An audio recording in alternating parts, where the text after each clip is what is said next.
Senhoras e senhores, daremos continuidade a este seminário internacional comemorativo aos 15 anos da ENAMAT, passado, presente e futuro do Poder Judiciário, sendo esta a segunda parte da tarde deste primeiro dia. Convidamos neste momento para compor remotamente a mesa virtual Suas Excelências, o senhor ministro Amaury Rodrigues Pinto Júnior, professor da ENAMAT, senhor Juiz do Trabalho, Flávio Luiz da Costa, do Tribunal Regional do Trabalho da 19ª Região, a senhora Juíza do Trabalho, Ana Paula Silva Campos Miscolin, do Tribunal Regional do Trabalho da 15ª Região, o senhor Juiz do Trabalho, Vitor Leandro Yamada, do Tribunal Regional do Trabalho da 14ª Região, com a devida autorização neste momento para a continuidade deste seminário, para uso da palavra, Sua Excelência, o senhor ministro Amaury Rodrigues Pinto Júnior. Boa tarde, senhoras e senhores que participam virtualmente desse seminário. Faço uma saudação especial à presidente do Tribunal Superior do Trabalho, ministra Maria Cristina Irigoyen Peduzzi, e à diretora da ENAMAT, ministra Dora Maria da Costa. Cumprimento o juiz coordenador da ENAMAT, Platão Teixeira de Azevedo Neto, e os palestrantes do painel As Provas Digitais no Processo do Trabalho, juízes Flávio Luiz da Costa, Ana Paula Silva Campos Misculin, Vitor Leandro Yamada. Registro minha alegria em participar deste importante e marcante momento da Escola Nacional da Magistratura do Trabalho, comemorativo de seus 15 anos. Nada melhor do que comemorar fazendo mais do que se fez nesses 15 anos de existência, disseminar e aprofundar conhecimentos indispensáveis ao bom exercício da magistratura. Nesse painel, trataremos das provas digitais no processo do trabalho, tema de indiscutível e atual interesse, não apenas em razão da evolução tecnológica, mas também em função das necessidades urgentes de adaptação a um modelo de atuação que não sofra os impactos decorrentes da pandemia. 3 grandes magistrados trarão suas experiências a respeito do tema. Farei agora a leitura do currículo resumido de Suas Excelências, já faço dos 3 magistrados em sequência, para evitar interrupções, porque o tema é único nesse painel.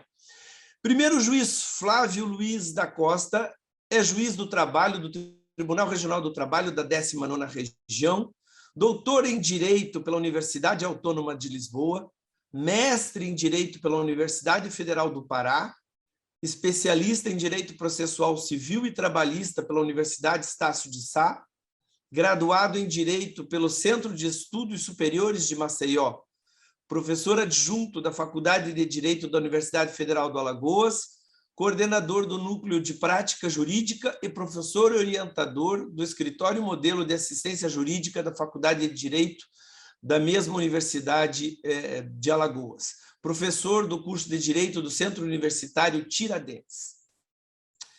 Juíza Ana Paula Silva Campos Misculin é juíza do trabalho do TRT da 15ª Região, mestre em Direito do Trabalho pela USP, especialista em Direito e Processo do Trabalho pela Universidade Federal de Goiás, é pesquisadora do Núcleo de Pesquisa e Extensão O Trabalho Além do Direito do Trabalho da USP, professora e mãe de 3 crianças, autora do livro Aplicativos e Direito do Trabalho, a Era dos Dados Controlados por Algoritmos, coordenadora de obras sobre Direito Processual do Trabalho e Tecnologia. O juiz Vitor Leandro Yamada é juiz do trabalho do TRT da 14ª Região, titular da 5ª Vara do Trabalho de Porto Velho, Rondônia, especialista em Direito e Processo do Trabalho pela PUC de Campinas. Atuou como juiz auxiliar da presidência de 2017 a 2019, juiz auxiliar de precatórios, juiz auxiliar de execução, juiz coordenador dos Sejusques, juiz supervisor dos Sejusques de 2º grau e do Sejusque de Porto Velho, vice-diretor da Escola Judicial, professor da EJUD 14 e de cursos de pós-graduação. Tenho a honra de convidar Sua Excelência, o senhor Juiz do Trabalho, Flávio Luiz da Costa, para sua exposição no painel As Provas Digitais no Processo do Trabalho. Por favor, Juiz Flávio. Boa tarde a todos e a todas. Primeiro, gostaria de registrar, né, o meu agradecimento está aqui à ministra Cristina Peduzzi, à ministra Dora Maria da Costa, não é? Presidente e diretora da nossa escola, por este dia, que é um dia de festa, né? Afinal, a nossa escola está aí completando 15 anos. E durante esse período, quanta coisa, não é? Quantos conhecimentos efetivamente a escola nos ofertou e continua ofertando.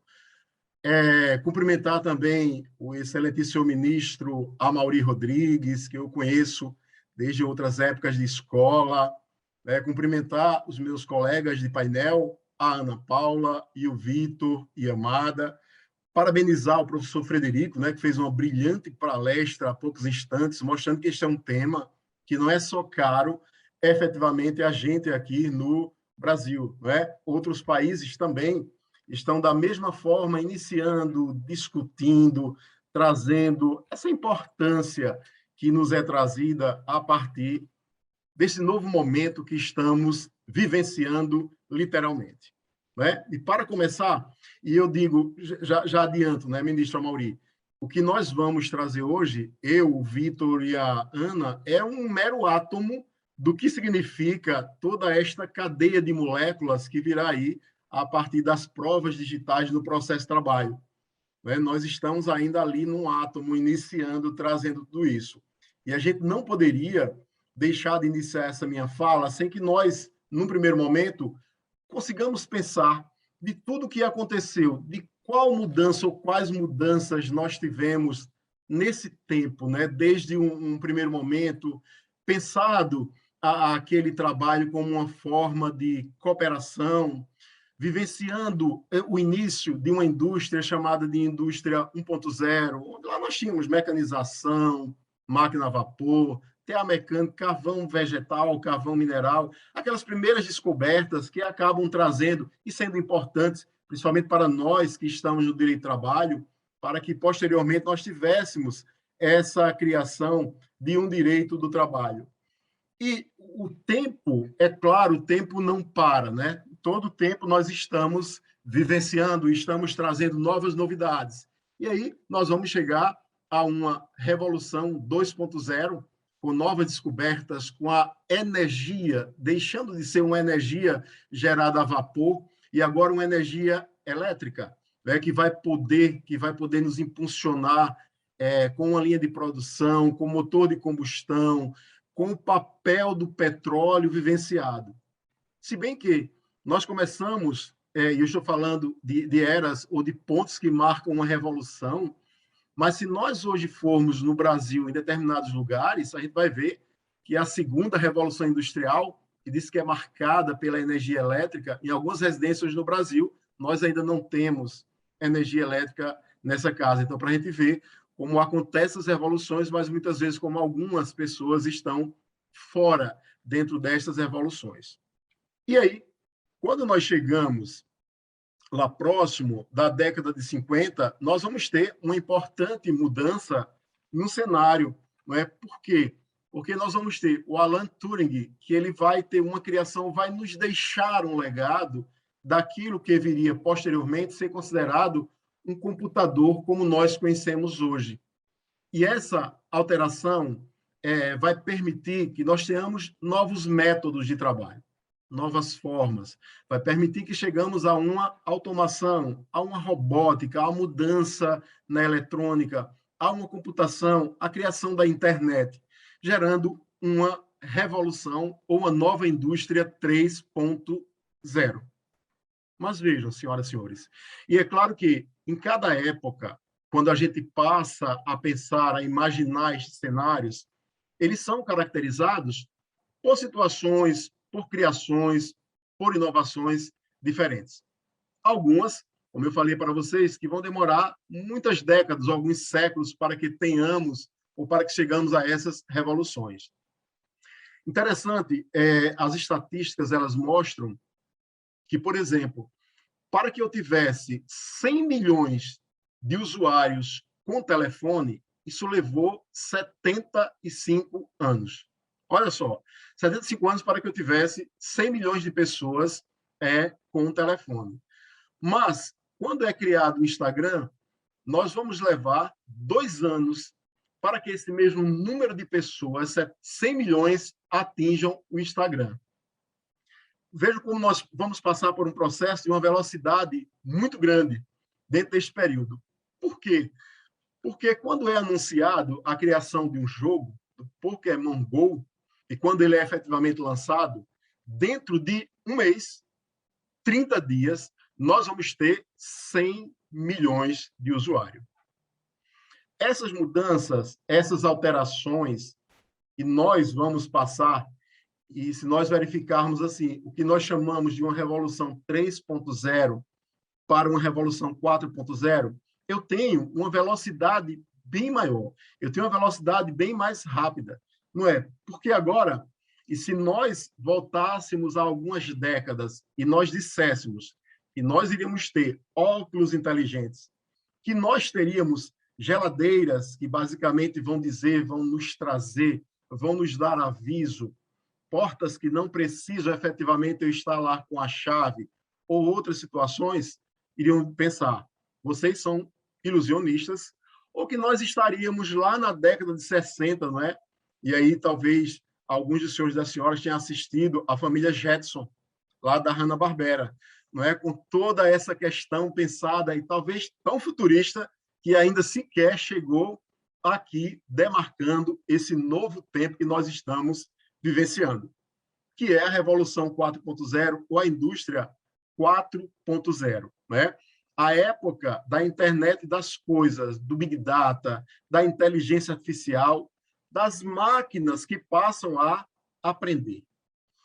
Então, nesta nossa nova realidade que nós estamos vivenciando, eu estou aqui em Alagoas, não sei se o ministro Amaury talvez esteja em Brasília, o Vitor talvez esteja, não sei, em Campo Grande, a Ana Paula lá em Campinas, mas olha só, é como se nós estivéssemos dentro de um mesmo espaço, né? A gente deixa de ter aquela ideia que nós tínhamos anteriormente de termos mundos separados, que era isso que a gente vivenciou, mesmo na época da Revolução 3.0, né, da Indústria 3.0, era como se nós tivéssemos ainda um mundo físico, um mundo biológico, então, assim, mundos separados, que vai deixar de existir efetivamente a partir de agora.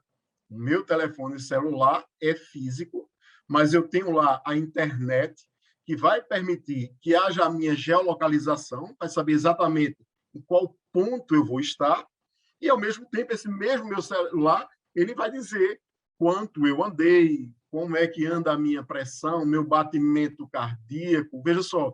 Então, essa indústria, essa revolução 4.0, ela acaba por trazer isso, ela acaba por aproximar esse mundo, ela acaba por demonstrar que não há um mundo só, que nós temos aí toda essa nova realidade, que deverá ser pensada, que deverá ser trazida. Há poucos tempos, né, na Revolução 3.0, nós tínhamos isso aqui, computador, e claro que uns aumentou. Quem lembra desses telefones, Walkman, né, da calculadora digital, do rádio? Veja quantas coisas nós precisávamos estar. Uma máquina fotográfica, muitas vezes os filmes não funcionavam, os filmes queimavam, e a gente ficava dentro de toda uma situação diferente do que hoje não tem mais, né? Ou seja, o nosso mundo, e aí o nosso próprio mundo do trabalho, os nossos próprios objetos do trabalho, eles acabam estando condensando ali em um só aparelho, dentro dessa nossa quarta revolução industrial. Dentro desse novo mundo de viver. Né? Se nós pensarmos, se estivéssemos já na década de 80, provavelmente, e alguém assim bem organizado, tudo precisasse trabalhar, estava ali. O surgimento daquele primeiro computador, do fax, aquela Delta que nos estava todas aquelas informações, o mapa mundi, a calculadora, e isso vai se alterar conforme nós vamos termos novos tempos, novas alterações, conforme a gente vai se aproximando dessa verdadeira revolução, desta verdadeira indústria 4.0, né? Porque começa a assumir. As coisas é como elas saíssem do mundo físico e passassem para o mundo virtual, né? Hoje a gente diz, o virtual ele é real. Some efetivamente aquela delta que a gente fazia tanta pesquisa, vai sumindo o telefone, vai sumindo o jornal, porque vai passar, vai para dentro do computador, a calculadora, o que eu preciso recortar, o que eu preciso colar, o jornal que eu costumo fazer leituras, tudo isso passa a estar dentro, hoje, de um mundo digital. Mas é um mundo digital que ele aproxima, né? É um mundo digital que ele faz com que nós tenhamos os outros espaços todos juntos. A gente já não tem mais essa mesma situação. E o que é que gerou hoje? O que é que nós temos efetivamente? É uma sociedade que está hiperconectada.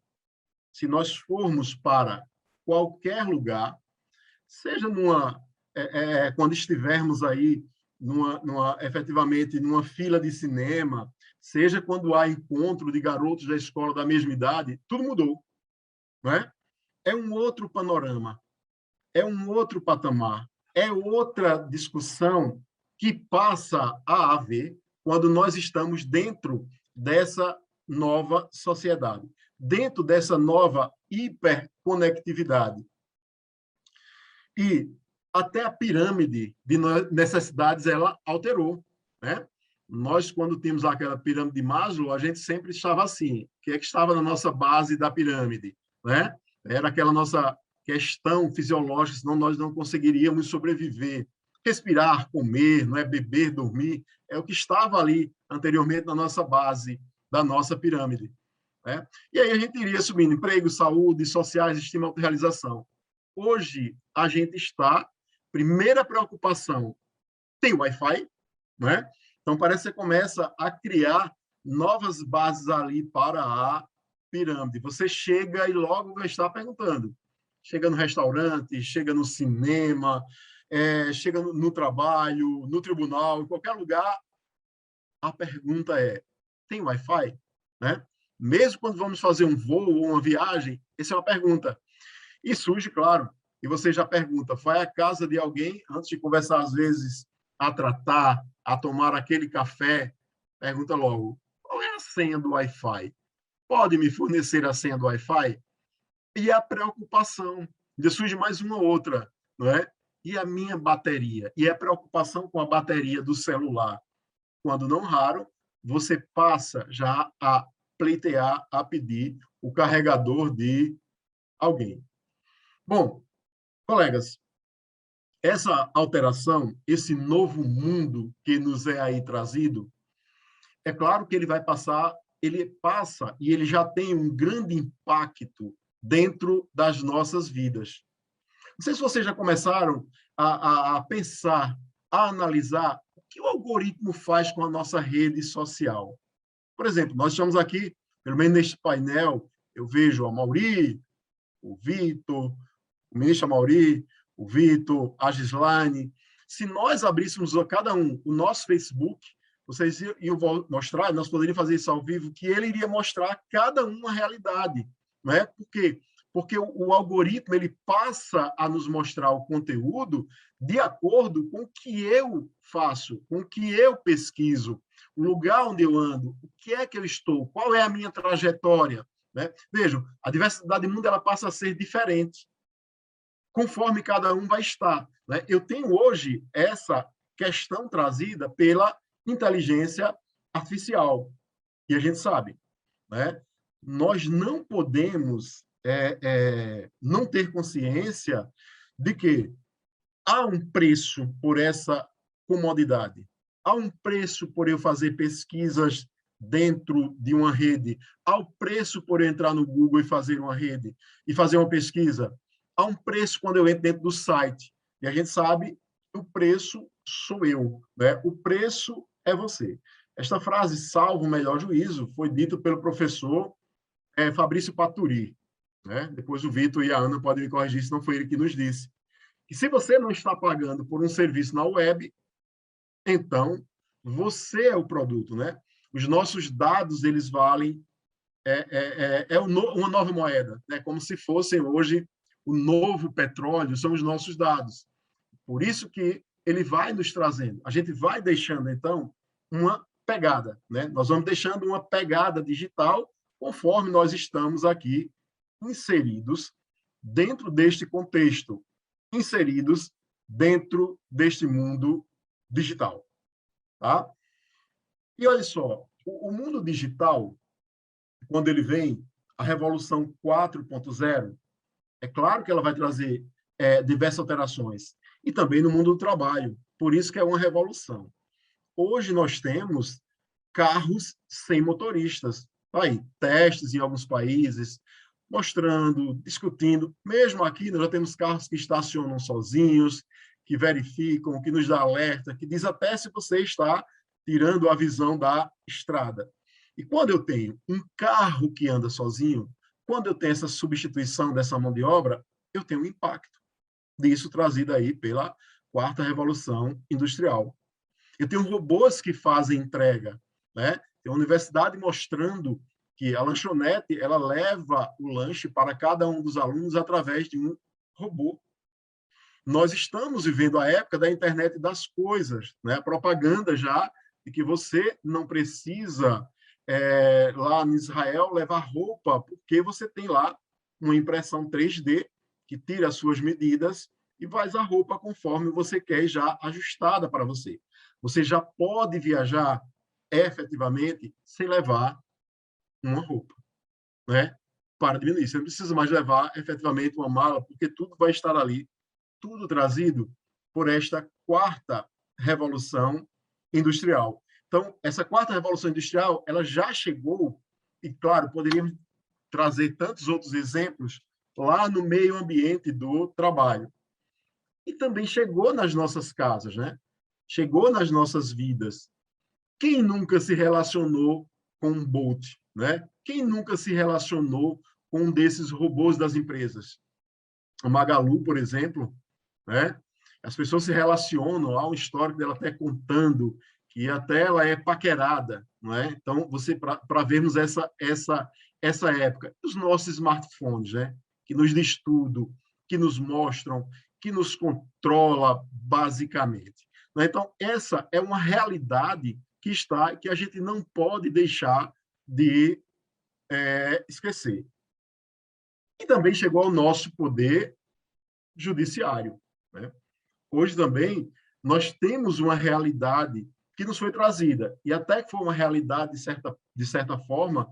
Imaginem se nós tivéssemos que efetivamente ter passado por esta pandemia e não estivéssemos vivenciando esta revolução 4.0, que nos impediu de sairmos de casa, e nos impediu de fazermos um grande evento, como estamos fazendo hoje, embora de forma digital, porque não tínhamos condições de fazer esse evento de forma presencial, né? Então, o nosso Poder Judiciário, a nossa Justiça do Trabalho, ela está impactada, ela já trouxe uma parte dessa quarta revolução industrial. Nós temos aí o nosso Poder Judiciário 4.0, juízo 100% digital, você pode ajuizar a ação, optar, e o seu processo durante todo o tramitar será digital. Nós temos balcão virtual, nós temos o WhatsApp Business, nós temos uma lota digital, e-mail institucional, processo administrativo eletrônico, né? Então, toda a nossa parte do processo administrativo também de forma eletrônica, vários trabalhos digitais, núcleo de provas digitais, TRT 12ª região aí, nos trazendo de exemplo. Então, tudo isso, por quê? Porque nós estamos vivenciando esta era, né? Nós estamos vivenciando esta quarta revolução industrial, que também trazendo esse impacto para o nosso poder judiciário, para um poder judiciário 4.0, com sessões virtuais, com sessões por vídeos, com audiências virtuais, tudo isso trazido por esta nossa nova realidade, por uma realidade virtual, tá? E o nosso poder judiciário, quando a gente pensa, tá, fomos impactados na nossa forma de fazer audiência, estamos aí com essas facilidades, com essas novas ondas de acesso, enquanto não tenho presencialmente. Mas esses robôs de busca que estamos, acabei de dar o exemplo da Magalu e tantos outros, também veio para o Poder Judiciário? Sim. Não é? No Poder Judiciário, nós já iniciamos também com uma quantidade de robôs. Nosso Supremo Tribunal Federal ele tem o Victor. Não é? O Victor já consegue analisar questões de repercussão geral, ele já converte alguns arquivos em textos, ele está lá. Isso é uma realidade, que é uma realidade sem volta, impactada, trazida aí pela 4ª Revolução Industrial. O nosso Tribunal Superior do Trabalho tem lá o robô, o BEM-TV, né?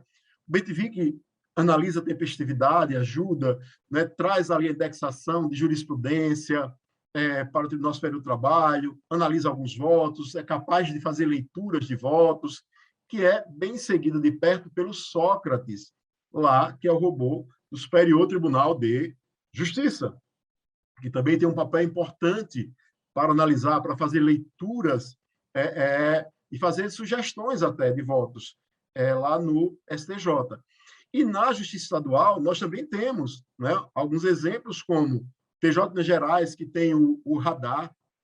O radar ele analisa recursos idênticos, que se tratam da mesma matéria, para agrupar. O Tribunal do Rio Grande do Norte, Tribunal de Justiça, tem o POTI, o Jerimum e a Clara.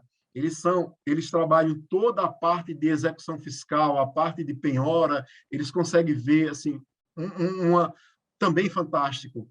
E temos outros, né? O Elise Pernambuco também está voltado para a parte de execução fiscal. Sinapse Crânio, do TJ de Rondônia, fantástico, ele mostra etapas de processo, ele junta. Então, veja, isso já sendo reflexo dessa nossa 4ª Revolução Industrial. E calma, a advocacia também, não é? A IBM ela também tem um robô aí de venda para os advogados, considerado o verdadeiro assistente jurídico, né? É o ROS, que é o robô criado pela IBM para servir de base, para ajudar, né? Então, trazendo ali para a advocacia, né? Nós e os magistrados, doutora Ana Paula, será que também vai chegar uma época que nós teremos juízes que, de fato, vão proferir uma decisão judicial tomada por um juiz robô? E eu trouxe só para lembrar que a Estônia tem lá, né, um projeto, uma discussão para que se tenha um juiz robô, que ele possa analisar até um determinado valor de causas, né? Então, ele se espera que, a partir dessa questão, uma verdadeira resolução de disputas online, né, ele possa diminuir a quantidade de processos que efetivamente são levadas para os magistrados e para os funcionários do Poder Judiciário. Então, vejam, nós estamos então vivenciando uma época desse processo judicial que vai de um processo digital 4.0, e até digo, lá no PJE já se inicia, teve essa nova resolução, até o DataJude, brevemente ser lançado aí pelo CNJ.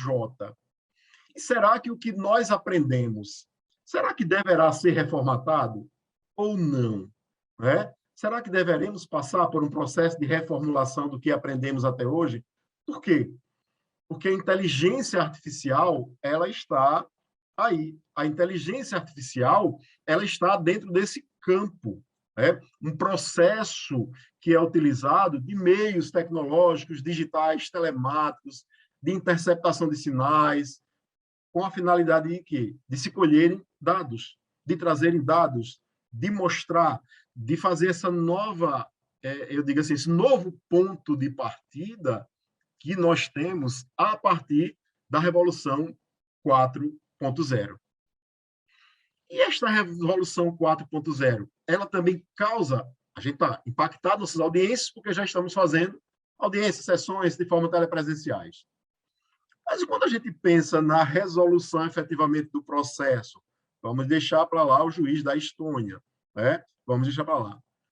Né? Será que é possível a gente ir beber e trazer como fonte? Né? A gente sabe que fonte, naquelas clássicas que a gente estuda lá no direito do trabalho, ou no direito, fonte é de onde nasce, é de onde promana, é de onde vem algum conhecimento.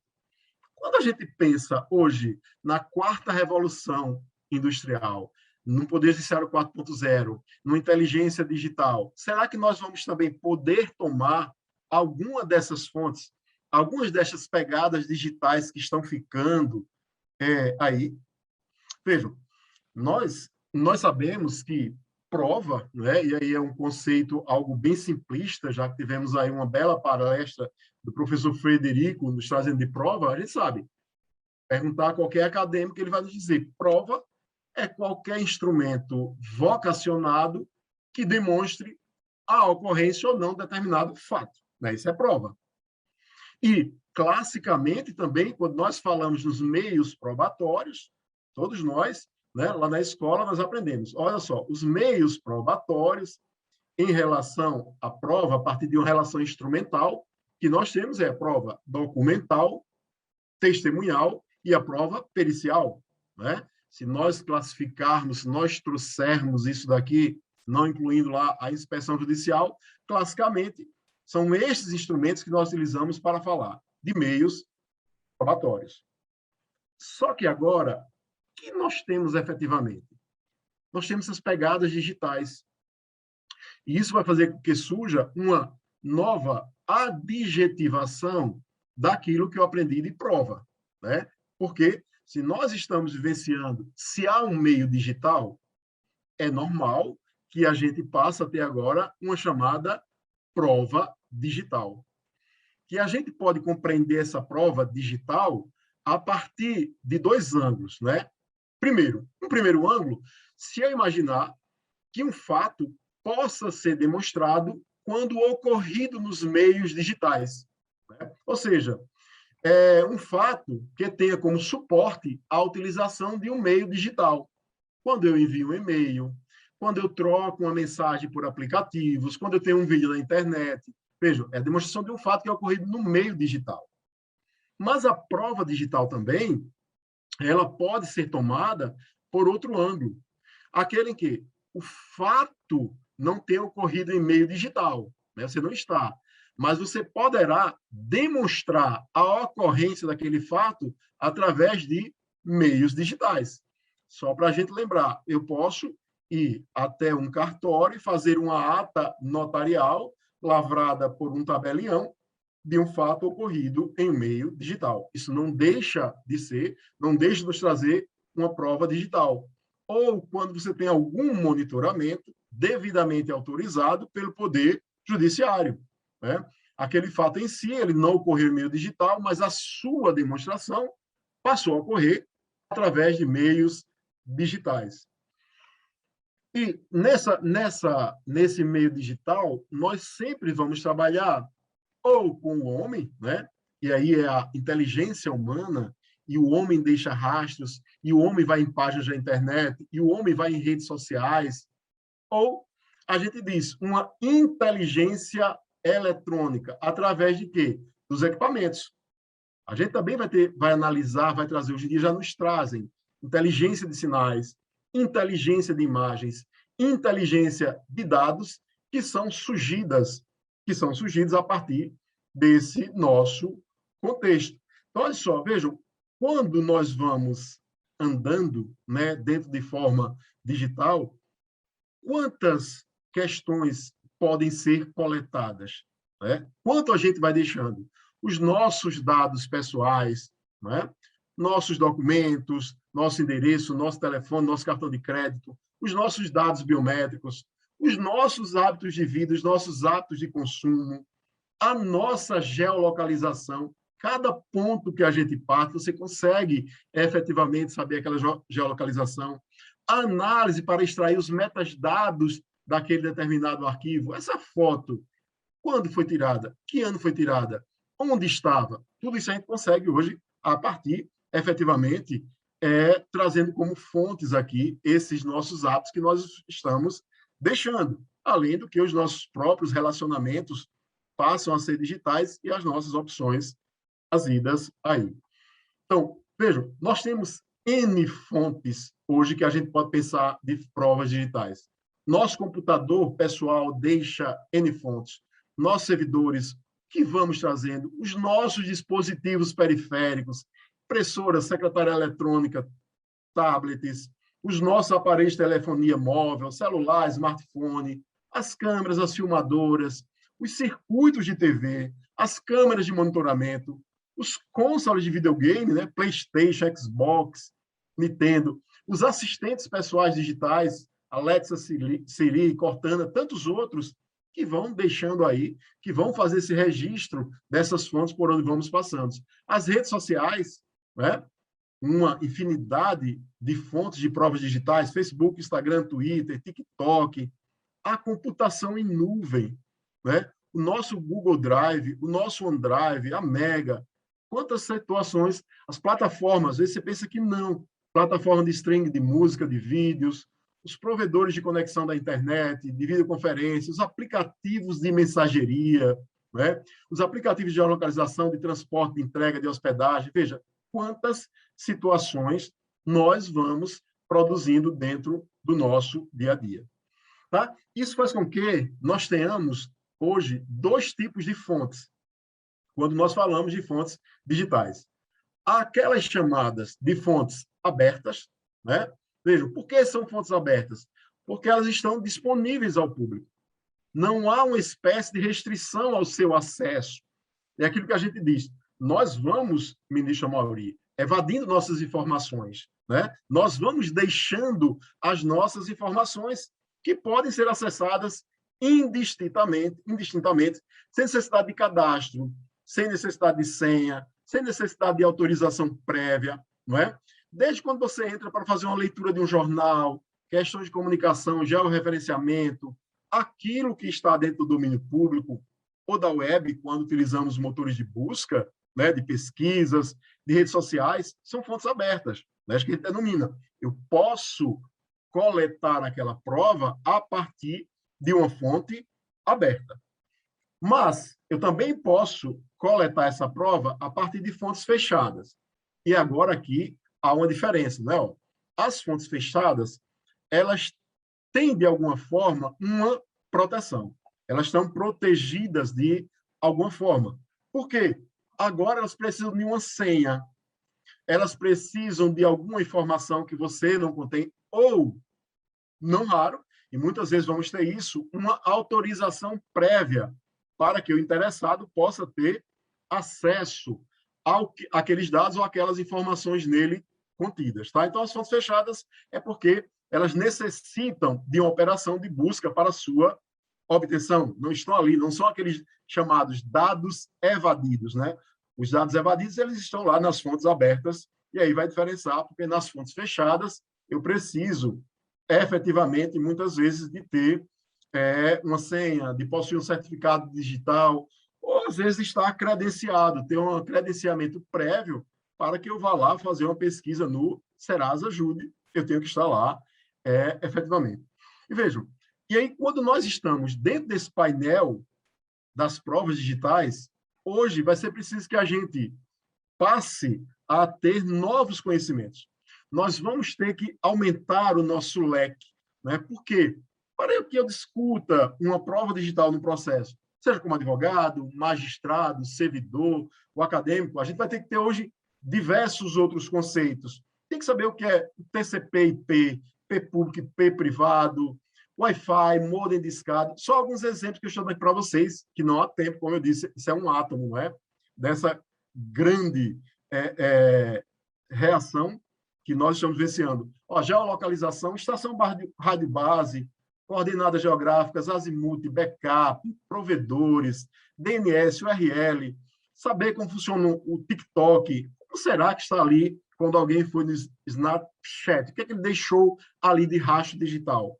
Quando ele foi lá no Viadel, o que é que ele fez? O que é que ele trouxe no LinkedIn? Então, nós vamos precisar, hoje em dia, trazer, né? Vamos precisar voltar, vamos precisar estudar, vamos precisar novamente para que tenhamos isso. E eu até brinquei outro dia. Será que as condutas do juiz no processo judicial digital ainda serão analógicas? Né? Será que serão analógicas ainda? E aí nós começamos, né? E aí os parabéns do nosso Inamate 15 anos. Num primeiro momento, a Inamate, ela ofereceu o curso para todos os magistrados para que possamos conhecer toda a quarta revolução industrial, para que possamos nos preparar para essa quarta revolução que está acontecendo nos nossos dias atuais. E agora, a Inamata ela nos oferece mais um curso, que estamos concluindo no próximo dia 22, um grupo de magistrados, talvez mais de 400 magistrados, que é a análise de provas digitais no processo do trabalho, com diversos colegas participando, diversos tutores do curso. Fizemos alguns cursos com o nosso mentor, Fabrício Paturi, para que possamos efetivamente estar dentro desse contexto. O que eu digo sempre, nós da magistratura, nós temos essa essência, não é? O ouvir da audiência, a sentença, que é o sentir da decisão, o acórdão, que vem lá de coração, de acordo, que eu acho que isso, em momento algum, a máquina vai conseguir vivenciar, vai conseguir viver. Bom, essa era a minha parte. Muito obrigado. E aí, na sequência, nós vamos ter a colega Ana Paula. Bom, obrigada, parabéns, Flávio. Excelentíssimo ministro Amaury Rodrigues Pinto Júnior, na pessoa de quem eu cumprimento todas as autoridades que nos acompanham, senhoras e senhores e advogados, servidores, estudantes, todos que estão nos assistindo agora ou posteriormente pelo canal da escola no YouTube. Eu recebi com muita satisfação o convite para participar desse seminário, ao lado dos caríssimos colegas juízes Vitor e Flávio, com quem eu tenho aprendido muito sobre as provas digitais, e quero registrar meus efusivos parabéns à Enamate, na pessoa da ministra Dora, do juiz Platon e dos servidores da escola, pelos excelentes serviços que têm prestado à magistratura do trabalho ao longo desses 15 anos, capacitando seus magistrados com temas relevantes e atuais, como este, das provas digitais. Dando sequência, então, aqui à fala do Flávio, o tema é bem desafiador, porque, ao mesmo tempo que ele revela algo novo, ele retrata uma nova fase histórica que decorre da Revolução Digital, que, em breve palavras, pode ser representada pela onipresença desses dispositivos de computação em nossas vidas. No início do ano, houve uma pesquisa da Hootsuite que mostra a média de tempo diário que nós passamos usando a internet. Então, o Brasil aparece aí nessa segunda coluna, onde mostra que nós ficamos cerca de 10 horas por dia conectados à internet. Essa pesquisa também demonstrou que, em nível mundial, 59,5% da população usa a internet, 66% usa o aparelho celular e 53% da população também usa as redes sociais, e aqui também tem a média de tempo gasto em redes sociais. O Brasil também aparece aí em terceiro lugar. E por que que nós usamos a internet? Para quê? A pesquisa mostra também quais as finalidades que nós tanto buscamos na internet. Buscar informações, estar em contato com a família, se atualizar com os eventos, notícias, procurar coisas para fazer, assistir vídeos, tudo aquilo que já foi antecipado ali pelo Flávio, pelos aplicativos de viagens, administração de finanças, jogos, enfim, para encontrar pessoas, para tudo. A internet passou a ser palco de encontros, de pesquisas, de notícias, de compra e venda de produtos, de fornecimento de prestação de serviços, compartilhamento de bens e de ideias, criando o espaço digital ou cyberespaço, que, como diz o doutrinador Celso Fiorillo, revela-se como uma nova faceta do meio ambiente cultural, o meio ambiente digital. E, diante dessas inovações, o compartilhamento das informações por meio da rede mundial de computadores fez a informação ganhar novos relevos. Então, ela deixou de ser analisada apenas pelo prisma do direito da personalidade e passou a ser vista também sob o ponto de vista patrimonial, envolvendo direitos de propriedade intelectual, direitos autorais, questões como marcas e patentes. Atualmente fala-se em herdeiro digital, cenários de jogos são vendidos por milhões de dólares, avatares de jogos são comercializados por milhões de dólares, até mesmo o Facebook, aqui, apresenta para quem abre uma conta na sua configuração a opção para escolher quem vai cuidar da sua conta depois do seu falecimento. Então, esse volume de informações, a velocidade da transmissão, a necessidade de armazenamento, exigiu uma gestão desses dados, e nesse contexto surgiu a tecnologia da informação, e também reapareceu a expressão sociedade da informação, que lá na década de 60 começou a ser utilizada para simbolizar a transição da sociedade industrial para a sociedade cibernética. Só que hoje o termo aparece para identificar um novo modelo social. E como bem colocado pelo professor Frederico, esse novo modelo social, ele apresenta ambiguidades, porque embora a tecnologia seja fascinante, ela também traz outros problemas que não tínhamos. Eu trouxe aqui, então, uma fala da professora Rodrigues, do Uruguai, onde ela cita algumas vantagens desse modelo social, como a eliminação das barreiras geográficas, possibilidade de acesso a um mercado global, colaboração de cientistas de vários lugares numa determinada pesquisa, educação à distância, multiplicidade de conhecimentos ao acesso de todos, basta entrar na internet, facilitação da nossa vida diária, porque nós podemos ir ao mercado, ao banco, pagar boletos sem sair de casa, possibilidade de conhecer pessoas, falar ao telefone, ver vídeos, e uma coisa boa que a pandemia aí nos mostrou, que é a possibilidade de fazer eventos como esse, manter contato com amigos, coisas que, com o tempo, na época que antecedeu a pandemia, nós não manteríamos relações pela correria, e isso acabaria se perdendo no tempo.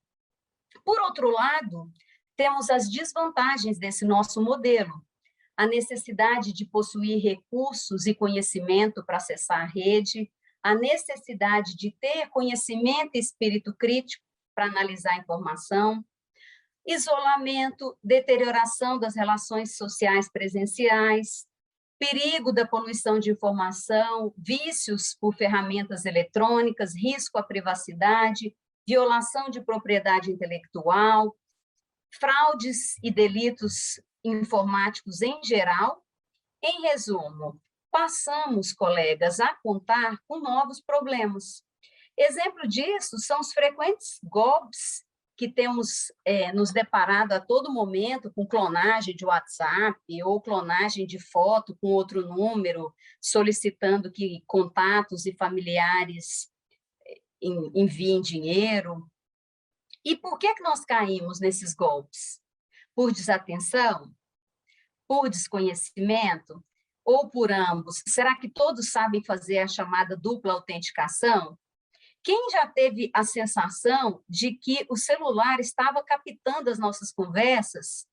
Porque depois de tocarmos em algum assunto, nós começamos a receber anúncios, ou na nossa caixa de e-mail, ou nos sites, quando estamos navegando na internet. Isso acontece porque quando nós baixamos um aplicativo no nosso aparelho, nós concordamos com os termos de uso. E ali, muitas vezes, nem percebemos ou compreendemos quais autorizações que estamos concedendo. Eu trouxe aqui a política de dados do Facebook, retirada do site desta empresa, para que os senhores vejam um exemplo. E aqui consta quais tipos de informações que são coletadas. Informações que você fornece, coletamos o conteúdo, comunicação e outras informações que você fornece, como os metadados, como a localização da foto, a data que um arquivo foi criado. Aqui no meio, coletamos informações sobre pessoas, páginas, contas, hashtags, grupos com quem você se conecta, com quem você interage, como você interage. E aqui, na terceira coluna, informações sobre compra ou transação informações de pagamento, como o número do seu cartão de crédito ou de débito, outras informações de conta e autenticação, detalhes da cobrança. Como essas informações são usadas? Por exemplo, as informações de geolocalização mostram sua localização atual, onde você mora, os lugares que você gosta de frequentar, as empresas e pessoas de quem você está próximo. E essas informações relacionadas à localização podem ser baseadas em coisas como a localização do dispositivo que você está utilizando, se você tiver autorizado a coleta desse dado, ou endereços de IP, e até reconhecimento facial. Se esse recurso estiver ativado, vai ser usada uma tecnologia que reconhece você em fotos, vídeos, em experiências da câmera. Aqui também, quando trata das informações, de como elas são compartilhadas, fala que elas podem ser vistas por qualquer pessoa, dentro e fora dos produtos, inclusive por quem não tem uma conta. E aqui ele até aconselha, você deve ponderar com quem você escolhe compartilhar, porque as pessoas podem visualizar suas atividades em nossos produtos e decidir compartilhar com terceiros. Aqui também um ponto interessante, especialmente para os advogados, como eles respondem às solicitações legais, que nem sempre são respondidas, né, de fato. Então, em resposta a uma requisição legal, como um mandado de busca, uma ordem judicial ou uma intimação, se nós acreditamos de boa fé que a lei exige que assim façamos. Então, não vou entrar nesse mérito, os senhores mesmos vão tirar suas conclusões na medida que nós formos evoluindo aqui com os slides. Uma dica aqui, os próprios advogados devem se antenar aqui, que essas informações, elas podem ser preservadas por um período muito maior quando for objeto de uma requisição ou obrigação legal ou investigação governamental. E, por fim, vejam os senhores também que aqui tem no item 3 o seu compromisso com o Facebook e com a nossa comunidade. Então, na segunda coluna, diz que quando você compartilha, publica ou carrega um conteúdo protegido por direitos de propriedade, você nos concede uma licença não exclusiva, transferível e sublicenciável, isenta de royalties e válida mundialmente para hospedar, usar, distribuir, modificar, copiar, executar publicamente, exibir, traduzir, criar trabalhos derivados do seu conteúdo. E isso significa, por exemplo, que se você compartilhar uma foto, você dará permissão para armazená-la, copiá-la e compartilhá-la com outras pessoas. Então, esse é só um exemplo dos termos que nós temos com os quais nós temos que concordar quando nós baixamos um aplicativo. Nós vivemos, então, um dilema, porque para ter acesso aos serviços dos aplicativos, para ter essa comodidade, nós precisamos concordar com todos os termos de uso. E por isso que Linda Dole diz que a privacidade se tornou uma moeda de troca. Você paga pelos serviços gratuitos, como disse o juiz Flávio, com os seus dados pessoais. E talvez os senhores estejam aqui pensando, eu estou livre disso, porque eu não uso redes sociais, mas, como os senhores viram, e foi dito aí pelo colega Flávio, com certeza os senhores utilizam aplicativos de transporte, de entrega de comida, de banco, de geolocalização, como o Google Maps, o Waze, o WhatsApp, Telegram, e todos aqueles outros que o colega Flávio mencionou, bem como as ferramentas como equipamentos Smart TV, videogame, relógios digitais, Netflix, Telecine, agora as nossas plataformas de videoconferência, como essa, o Meet, o Team, etc. Ou dispositivos como computadores, discos rígidos, pendrive, impressora, câmera de vigilância, de monitoramento, e todos esses aplicativos captam e armazenam informações a nosso respeito o tempo todo. Então, são esses dados que são transportados para o mundo digital, porque toda vez que acessamos esses provedores, lá constam os nossos logs, os nossos registros, e eles vão servir como fonte de prova de algum fato que tenha sido alegado num processo. Portanto, é inegável que houve uma mudança de paradigma no nosso modelo social, e claro que isso vai afetar os processos, porque as partes vão se valer dessas informações para defender as suas teses num litígio. Então, depois de passar o conceito, que também foi posto pelo colega Flávio, né, eu uso esse de Tama e Tamer, que é a prova digital é um fato ocorrido no meio digital, ou que tem no meio digital um instrumento para demonstrar um fato ou seu conteúdo. Eu trago aqui para a reflexão dos colegas o seguinte questionamento: por que é importante estudar as provas digitais? E eu tenho pelo menos 3 motivos pelos quais eu vejo essa importância. O primeiro é porque essas mudanças de comportamento das pessoas que passaram a evadir os seus dados para a internet, frequentemente passou a ser utilizada nos processos. Segundo, por conta da confiabilidade da prova digital. E terceiro, eu sempre destaco isso por conta da relevância do papel dos advogados, porque os senhores advogados que elaboram as teses, que fazem os pedidos, que fazem com que o judiciário vá evoluindo para acompanhar as demandas da sociedade. Então, para se ter um exemplo, aqui, no caso desses comportamentos que já foram levados aos processos, eu trago alguns exemplos aqui, como esse de um juiz da 2ª Vara de Florianópolis, que indeferiu um pedido de justiça gratuita de uma empresária num processo que ela movia contra o ex-sócio, porque ele entendeu que a vida que ela ostentava nas redes sociais não era tão miserável quanto ela alegava. Tivemos um julgamento em sentido contrário, no qual o Tribunal de Justiça do Rio de Janeiro, pela sua 3ª turma, manteve os benefícios da justiça gratuita por entender que nem tudo que está lá nas redes sociais é capaz de demonstrar a realidade, porque as pessoas costumam querer mostrar, né, o lado bom, o lado bonito. Ninguém posta coisa feia lá que não está bem, que está mal nas redes sociais, né?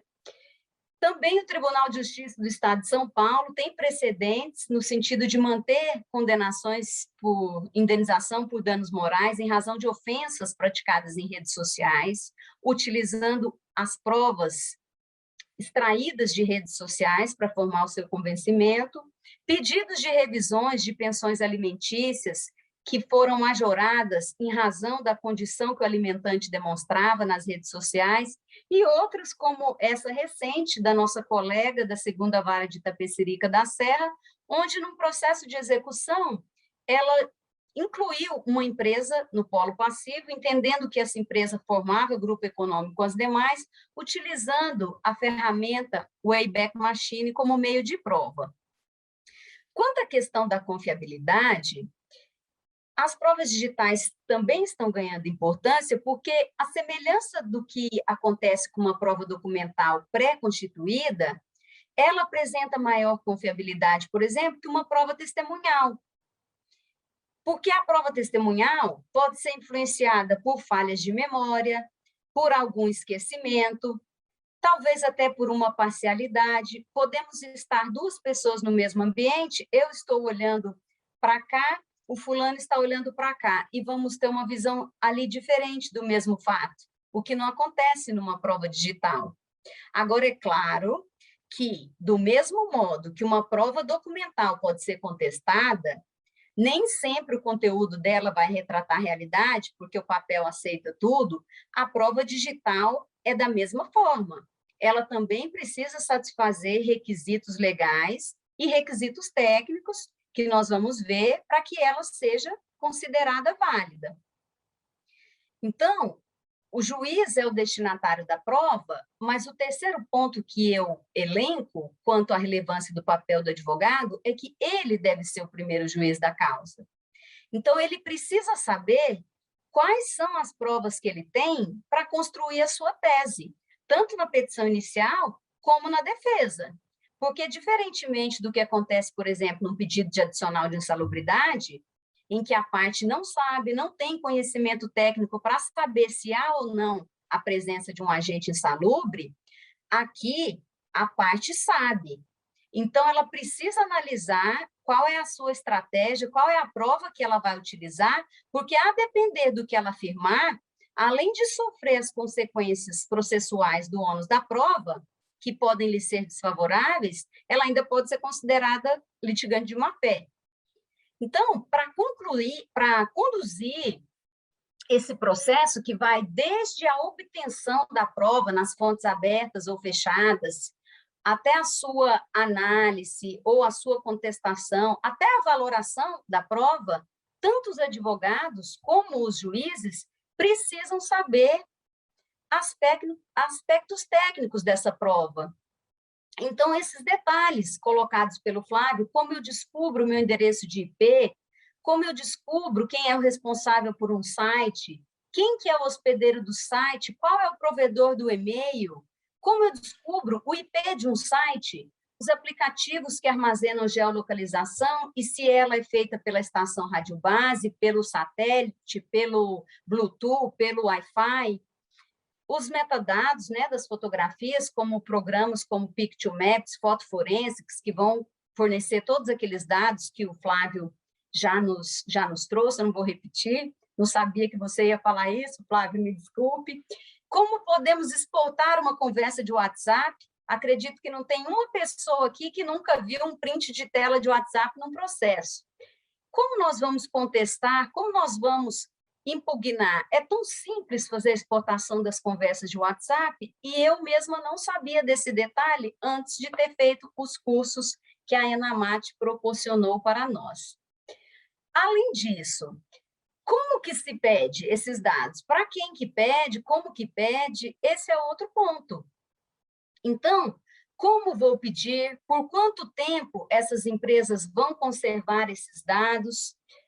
O que eu faço para que elas preservem esses dados por um tempo maior? Eu deveria fazer uma produção antecipada de provas? Existe a polêmica se poderia utilizar o habeas data agora para saber das informações que muitas vezes as empresas se recusam a fornecer, que vai ser uma questão, né, que nós vamos ter que enfrentar. E aí, no artigo 15 do Marco Civil da Internet, por exemplo, tem uma resposta. Embora o provedor de aplicações tenha a obrigação de guardar esses dados por 6 meses e os provedores de conexão por 1 ano, no parágrafo 1º diz que, por ordem judicial, os provedores de aplicações precisam guardar esses registros desde que haja fatos específicos e o período seja determinado. Existem também portais online já para atender essa solicitação das autoridades para preservar e requisitar registro, coisa que às vezes não sabemos. O próprio Facebook possui 2 portais online para receber e atender esses pedidos, tanto para o uso do aplicativo Facebook, Instagram, Messenger e o outro para o WhatsApp. E recentemente foi firmado também um convênio para facilitar essa solicitação de dados da Microsoft. Eu também parabenizo a iniciativa dos tribunais superiores nesse sentido. E quais são os fundamentos legais, então, para utilizar as provas digitais? O nosso Código de Processo Civil, aplicado subsidiariamente ao processo do trabalho ou até ao processo penal, nesse caso, ele não relaciona ali ele não relaciona ali nos meios de prova as provas digitais, mas elas podem ser utilizadas com base no artigo 369 do CPC, segundo o qual as partes têm direito de empregar todos os meios legais, bem como os moralmente legítimos, ainda que não especificados nesse código, para provar a verdade dos fatos e influir eficazmente na convicção do juiz. O artigo 370 do Código de Processo Civil, na mesma linha do 765, inclusive diz que, até mesmo de ofício, o juiz pode determinar as provas necessárias ao julgamento do mérito, assim como diz o artigo 765 da CLT, que confere ampla liberdade para o magistrado na direção do processo. Temos também aqui os princípios constitucionais, porque o direito à prova é corolário do princípio constitucional do devido processo legal, do contraditório e da ampla defesa. Temos o Marco Civil da Internet, promulgado pela Lei 12.965, de 2014. Essa lei, além de definir uma terminologia que eu recomendo que todos busquem, ela também estabelece princípios, garantias, direitos e deveres para o uso da internet no Brasil. Então, essa questão de que não há muita regulamentação, que a internet é terra de ninguém, já há um bom tempo que isso não é assim. Então, a Lei 12.965, ela autoriza o acesso aos dados pessoais que trafegam pela internet, mediante uma ordem judicial, com o propósito de formar o conjunto probatório num processo judicial cível, quando nós buscamos dados estáticos, já armazenados, ou num processo penal, quando podemos buscar não só os dados estáticos, mas também os dados em trânsito por meio das interceptações com autorização judicial. Sempre garantido aí o sigilo das informações, a preservação da intimidade, vida privada, honra e imagem, e, para tanto, tem que ter fundado indício da ocorrência de um ilícito, inclusive trabalhista, é claro, uma justificativa motivada para utilizar esses registros para fins de investigação ou de instrução probatória e indicar o período ao qual esses registros se referem. Então, o artigo 22 do Marco Civil da Internet diz que a parte poderá, com o propósito de formar conjunto probatório em processo judicial civil ou penal, em caráter incidental ou autônomo, requerer ao juiz que ordene ao responsável pela guarda o fornecimento dos registros de conexão ou dos registros de acesso às aplicações de internet. A Lei 11.419 também prevê que o magistrado poderá determinar que sejam realizados por meio eletrônicos a exibição e envio de dados, documentos necessários para a instrução do processo, sem falar na LGPD. A LGPD permite a utilização de dados pessoais, inclusive de dados sensíveis, para o exercício regular de direitos em processo judicial, administrativo ou arbitral.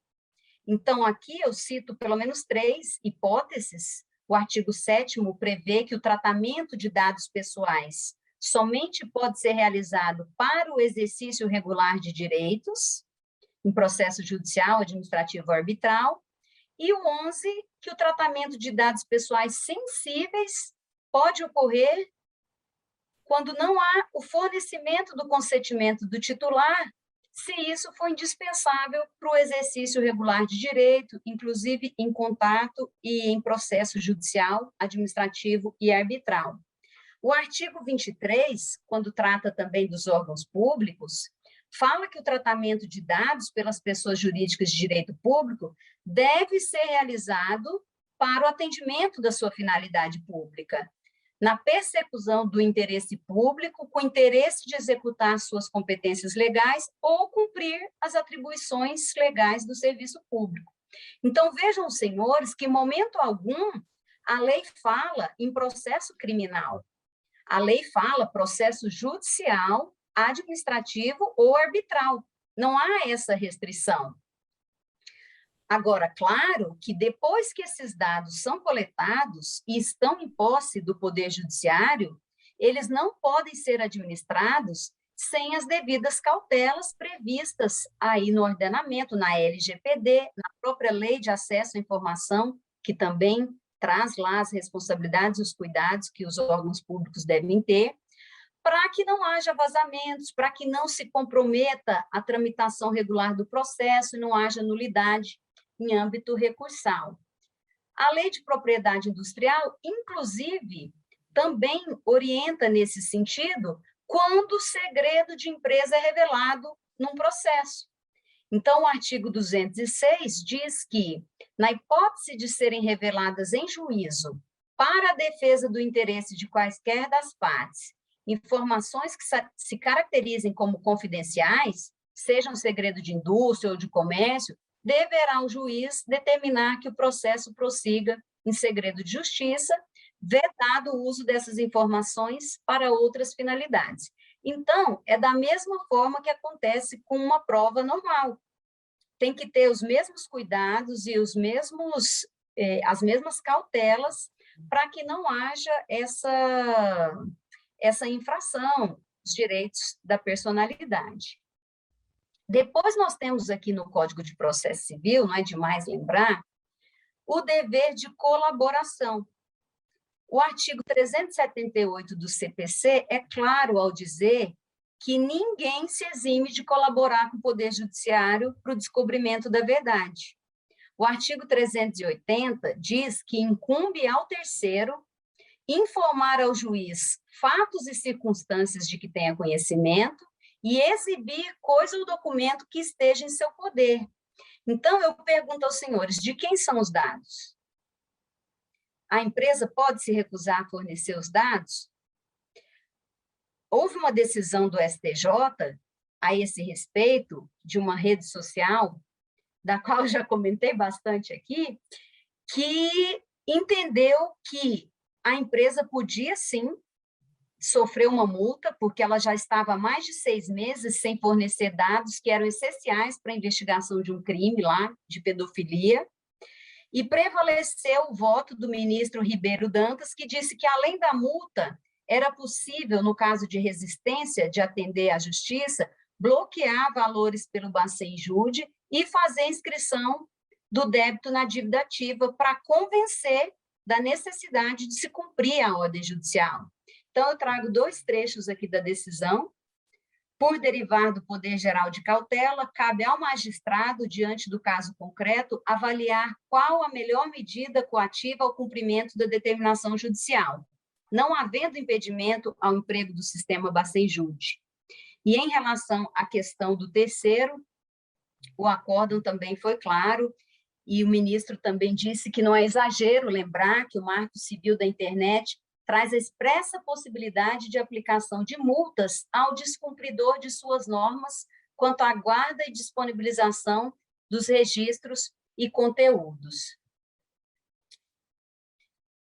Agora, outra coisa que é importante frisar é que as provas digitais, elas também devem observar os mesmos princípios que norteiam as provas de um modo geral.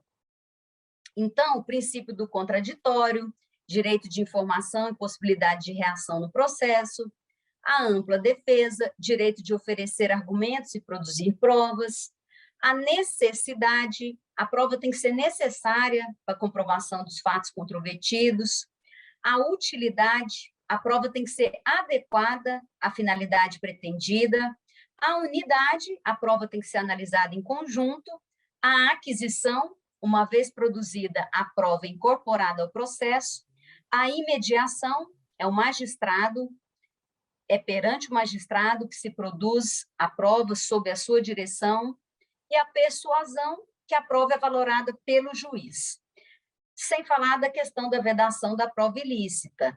Então, a admissibilidade de qualquer prova no processo, digital ou não, aqui no caso digital, é claro, está relacionada à sua licitude, entendendo-se como tal aquela obtida sem desrespeito às normas ou princípios de direito material.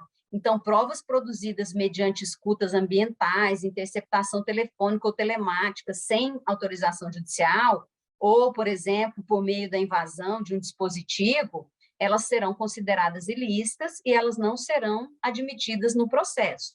E caminhando aqui para a minha última fala, um outro ponto que precisa ficar claro é que as provas digitais, elas não surgiram para substituir outros meios de prova. Elas servem para somar, elas não vieram para tomar o lugar de outra. Então, elas vão ser analisadas conjuntamente com outras provas. E, em cada caso, os advogados e os magistrados vão ponderar em relação à pertinência e à eficácia dessa prova. Na semana passada, por exemplo, eu tive um caso em que um reclamante pedia um vínculo de emprego e morava numa fazenda. E, segundo o reclamado, a fazenda tinha sido dada incomodada. E ele lá produzia, criava galinhas, cultivava hortaliças, e ele pediu ao final da audiência para que eu oficiasse a operadora de telefonia para pegar a geolocalização dele.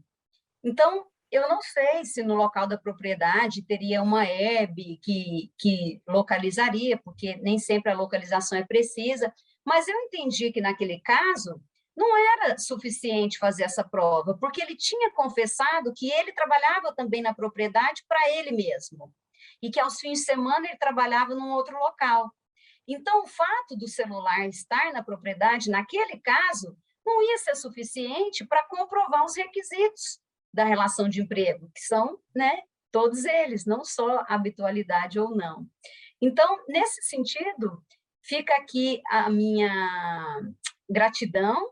Eu encerro por aqui, passo a palavra para o Vitor, para destacar aí outros pontos, os requisitos das provas, e quero aproveitar aqui a oportunidade para divulgar também o meu livro, que saiu a semana passada, Aplicativos e Direito do Trabalho. Peço licença para isso, ministra Mauri. Muito obrigada pela oportunidade, um abraço a todos.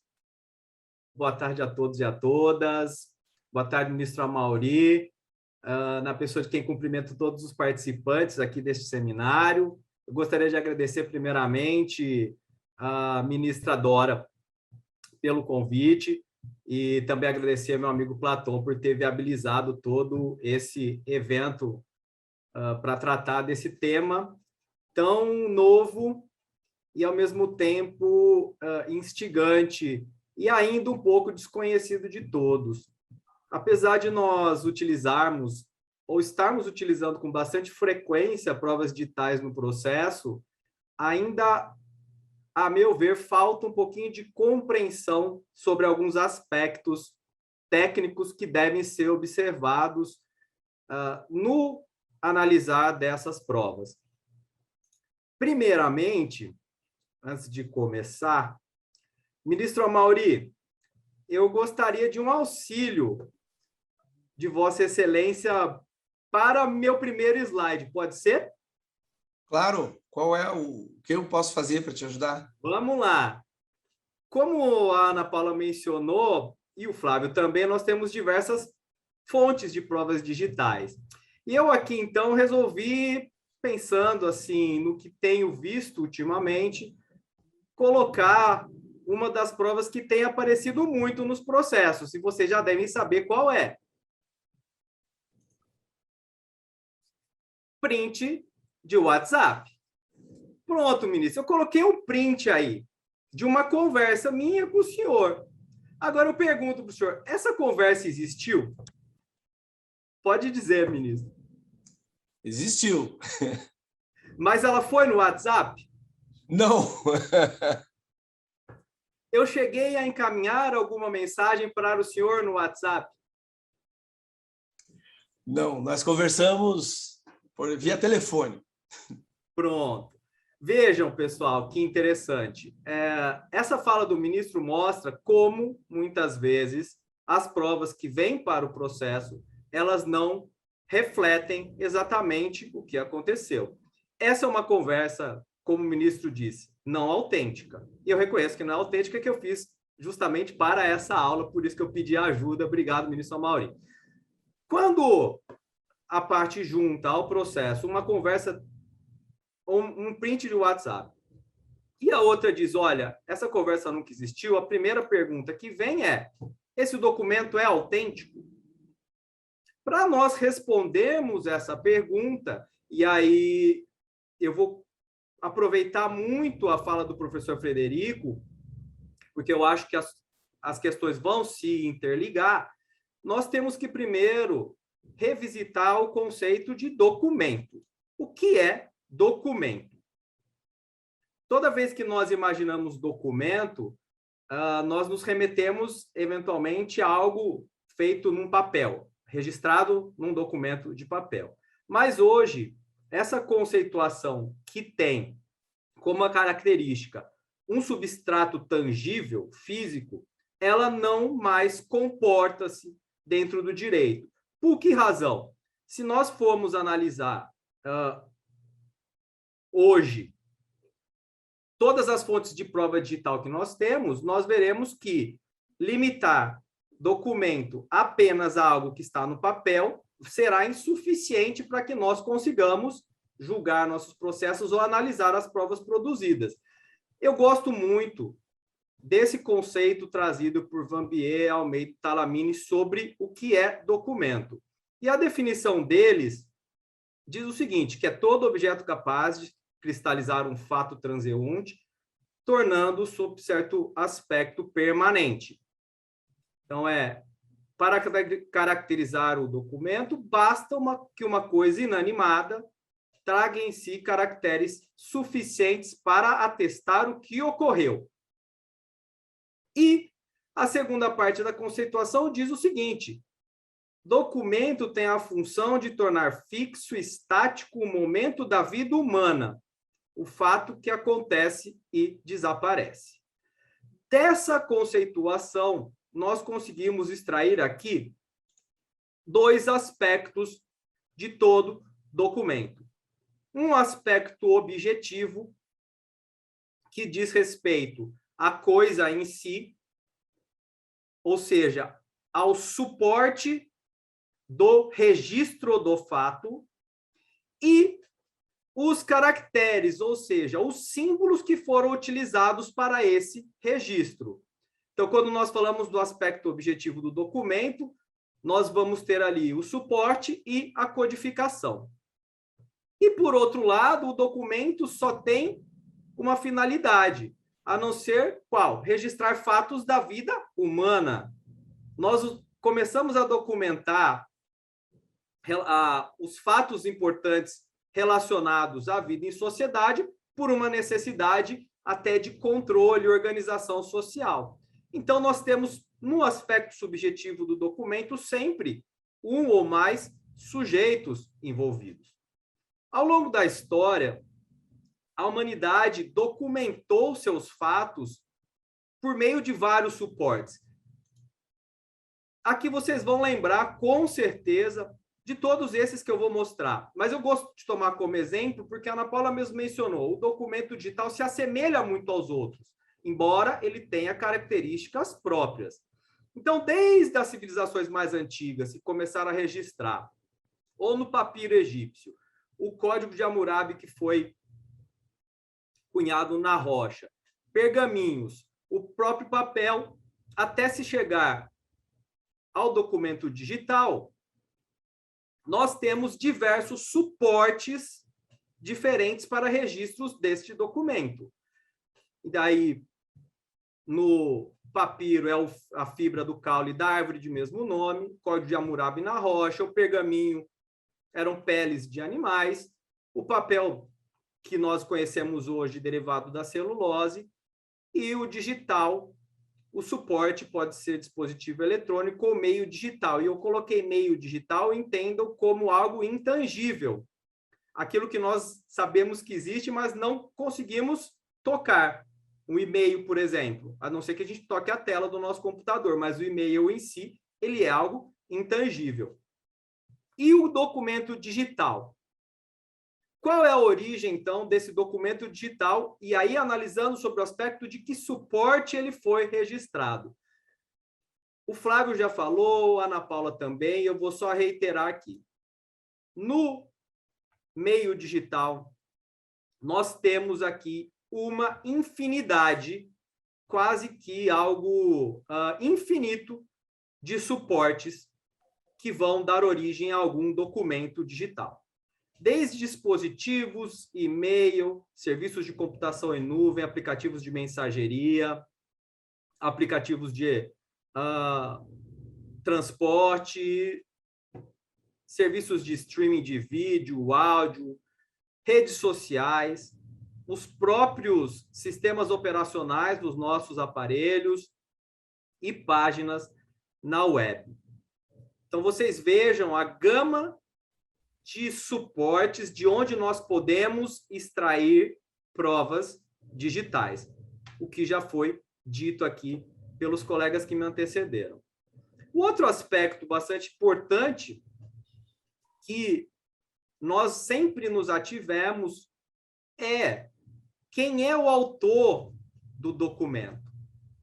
A autoria é de suma importância para nós e para o direito para saber quem são os titulares de um bem imóvel, por exemplo, de um bem móvel, de um perfil na internet, de um e-mail ou qualquer outro bem tangível ou intangível que tenha um valor. E aí eu volto para o exemplo, trago aqui novamente para a gente fazer uma comparação. Nos documentos mais antigos, por exemplo, nos papiros egípcios, como a educação não era algo difundido, ainda era algo restrito aos escribas, provavelmente os autores são os escribas que não colocaram, né, seus nomes ali nos documentos, ou se colocaram, eu pelo menos não sei ler isso que está em egípcio. Então, vou deixar para a imaginação de vocês. Mas a partir do momento que se desenvolveu uma linguagem verbal escrita, a assinatura manuscrita passou a identificar a autoria de muitos documentos. E foi assim com os pergaminhos, foi assim com os documentos com suporte e registro em papel.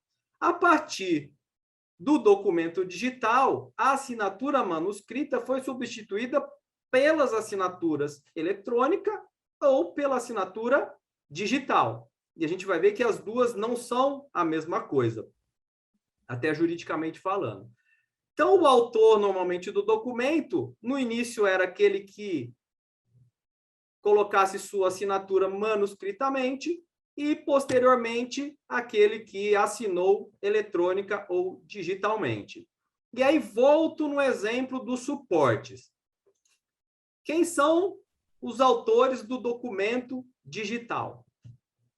São as pessoas por trás do dispositivo, do e-mail, da conta, do número de telefone, do dispositivo GPS, do usuário, do perfil, do identificador, do endereço IP, ou são esses próprios elementos que hoje integram o nosso cotidiano, que hoje, de forma indissociável, estão presentes na nossa vida?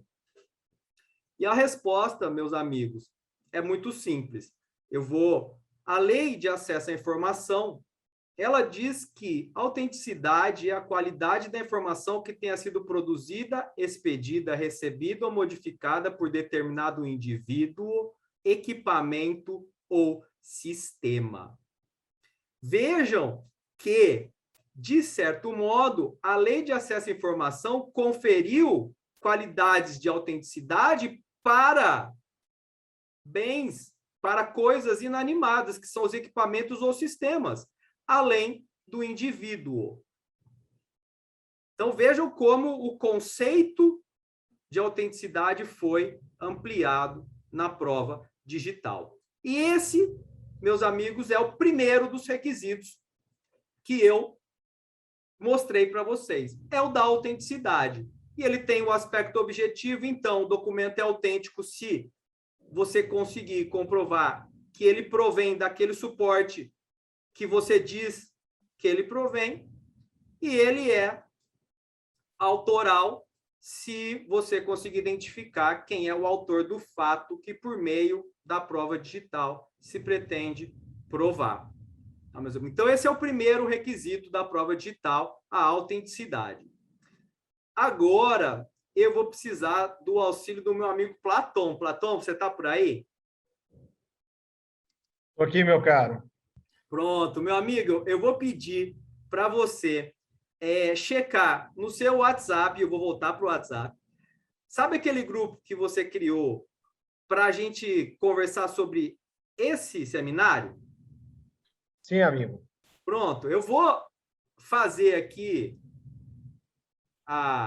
coloquei aqui na tela prints da conversa. Eu gostaria que você voltasse nessa conversa e me dissesse se primeiro, esse grupo é autêntico? Ele realmente existe? Sim, o grupo existe. Pronto. As pessoas que estão aqui se manifestaram, você pode confirmar se o Flávio falou isso, se a Ana falou isso?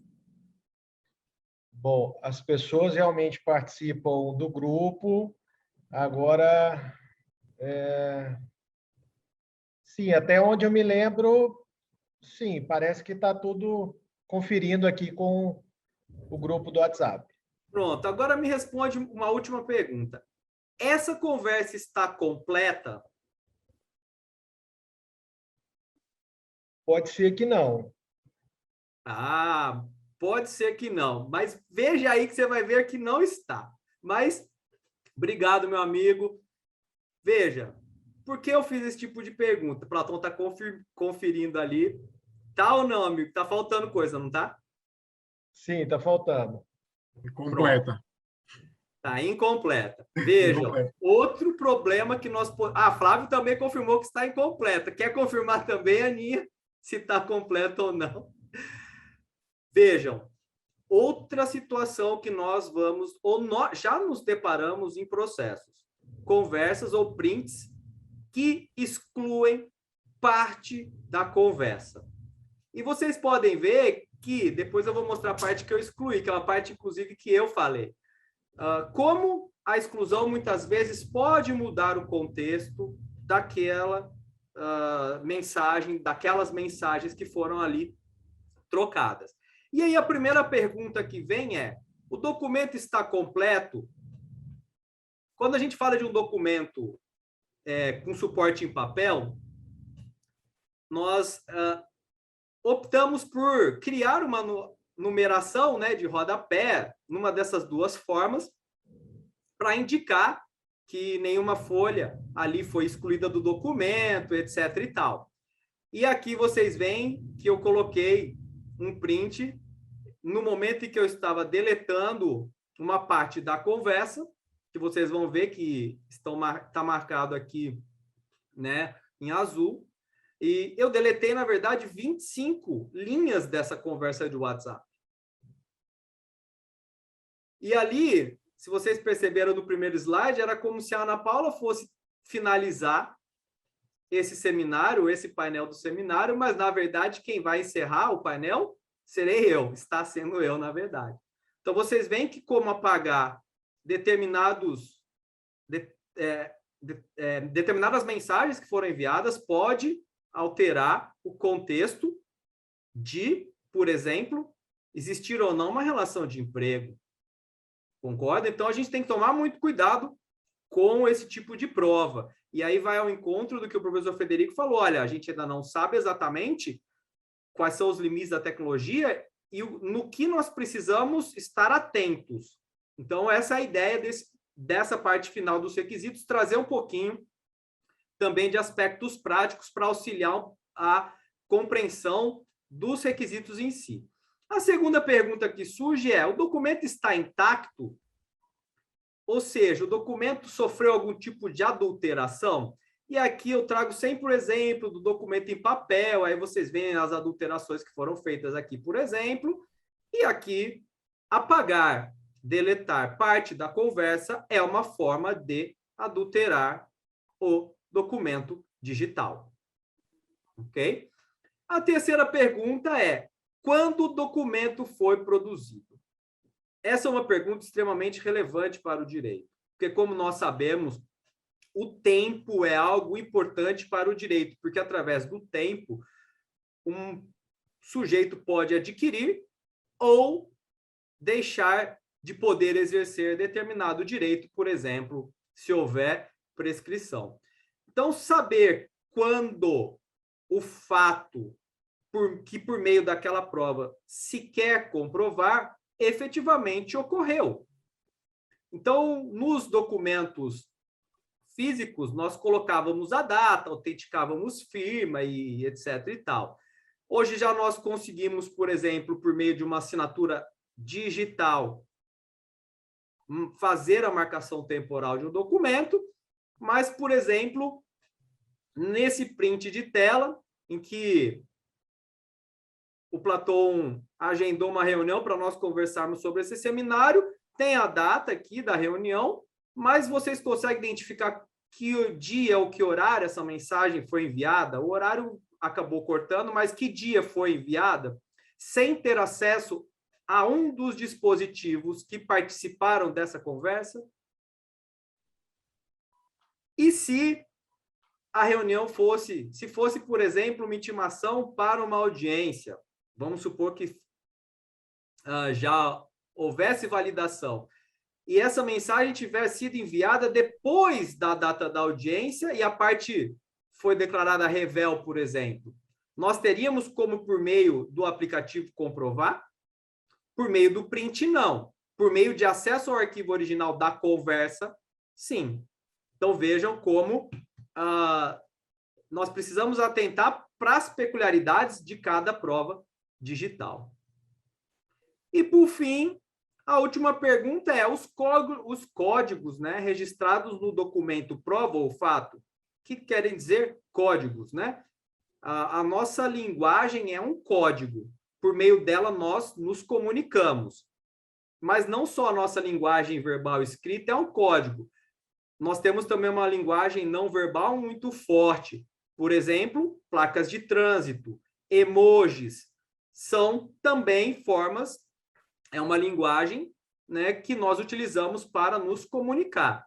Qual era a linguagem utilizada nesses documentos todos?